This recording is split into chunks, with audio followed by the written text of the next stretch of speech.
Welcome back to the channel. I hope all of you are enjoying the transition to those warmer months this time of year. I know we just added a greenhouse to the garden and I'm really enjoying watching everything poke through that ground and come up. Now, for those of you who regularly watch the channel and who are staying up to date with what we're doing here, you probably know that I headed to Boston a week or so ago to work with some wonderful clients on a main floor renovation. Now, this is going to be a pretty extensive renovation involving the main kitchen area, a little side chute or office area to the kitchen. We're going to be revamping an old laundry room and turning it into a walk-in pantry. We're revamping an area in the dining room to create a bit of an entertaining space, and we're also going to be tackling some of the mudroom. With that, I figured what better place to talk about the way I start any project, and that's by getting some measurements down on paper or in the design software. Working and planning in the scale of the actual space is key to understanding what is and what isn't possible.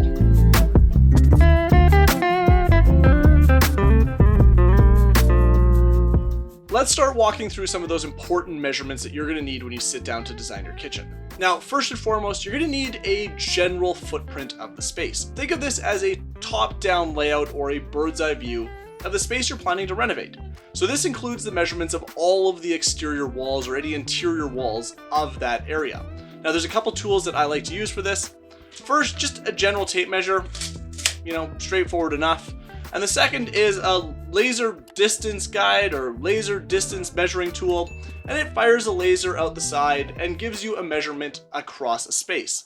Now, what's really nice about these tools, and you don't need a fancy one, this Bosch was pretty cheap, it allows me to take long cross-room measurements or measurements that are difficult to gather with a standard tape measure by myself. So, doesn't need to be a fancy one, but they do come in handy when you're measuring a pretty big space. When you're gathering your measurements, make sure to include every single wall, even simple jut outs into the space. You never know when those numbers or measurements might come in handy. And that brings us to number 2, which is the various elevations of the space. These are the vertical faces of the walls in the space and the overall height of the room or rooms you're going to be working in. It's good practice to measure the height at various points, as it likely won't be identical everywhere. Next, be sure to include any building features that might impact the overall design. This includes windows, doors, bulkheads or soffits, even ductwork or vents that may come into play. I'm often asked whether or not to include the surrounding trim when you're measuring doors and windows. And the simple answer is, it depends. If you plan on keeping the existing trim once your renovation is complete, then I would include those numbers right from the start. This just ensures you leave enough space when you're planning your cabinets or adding appliance panels in your design.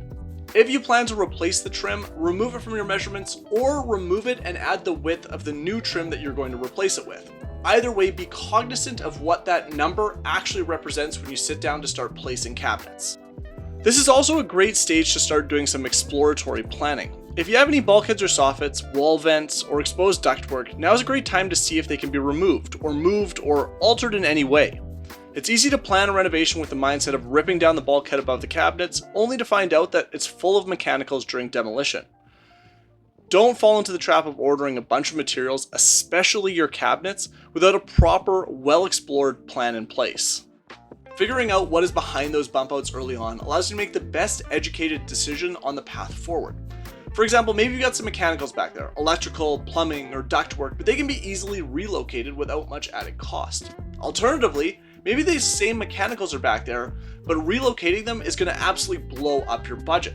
Either way, you want to be able to make that decision. I can't say decision. Decision.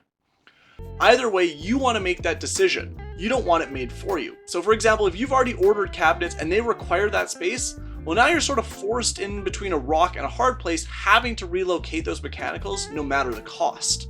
Know the location of any wall switches that you don't want to change, and where your sink drain and water lines sit in relation to the rest of the kitchen. Finally, make note of any other mechanicals on those elevations, whether it's plumbing or electrical. In most cases, the electrical is going to need to be changed throughout a renovation, whether it's simply because the placement of the original outlets just don't fit the new layout, or it needs updating and bringing up to code altogether.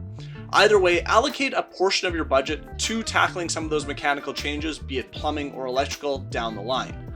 Last but not least are some additional measurements, or maybe more appropriately, dimensions that you will need to start planning out your kitchen design, and the most important here being appliances. Whether you're purchasing new appliances or reusing your old one, it's a good idea to measure out and note the heights, widths, and depths of those items. Thankfully, most kitchen appliances fall into a somewhat standardized sizing when it comes to height and width. For example, fridges that are meant to fit a 36-inch cavity are going to fit a 36-inch cavity, be it a 1/4 inch or 1/8 of an inch difference between the models. However, the depth can change a whole lot from model to model, and it is going to come into play as you plan your kitchen design. In the case of refrigerators, the depth, or more critically, how far the fridge actually protrudes into the space, will impact movement and flow, as well as spacing to other kitchen elements, including islands. It's a good idea to take a close look at the depth of your range, including its handle. This becomes important when your range is only a single cabinet away from the corner of the kitchen. That way you can ensure any cabinet doors are able to fully open, or allow internal organization components like Lazy Susans the full ability to extend. Finally, have an idea of the depth of your appliances with their doors fully open. This will become an important number as you lay out your kitchen design. Ultimately, you want to make sure that you have enough space to stand and work at that appliance or open the door comfortably without feeling squished by another kitchen element. If you're planning to purchase new appliances, you don't need to rush out and buy them all before you've even started the design stage. It's quite common to own or buy appliances that are just simply too big for the space. So use the design stage as somewhat of a guide to help you plan and purchase the correct sized appliances for your particular kitchen. In the end, you simply don't want to rush the measurement stage of the planning process. These measurements are going to become the foundation for your design and your kitchen moving forward. And every single step from here on out is going to become that much easier if your measurements are accurate and complete right from the start. Thanks a ton for watching. Until next time, bye-bye.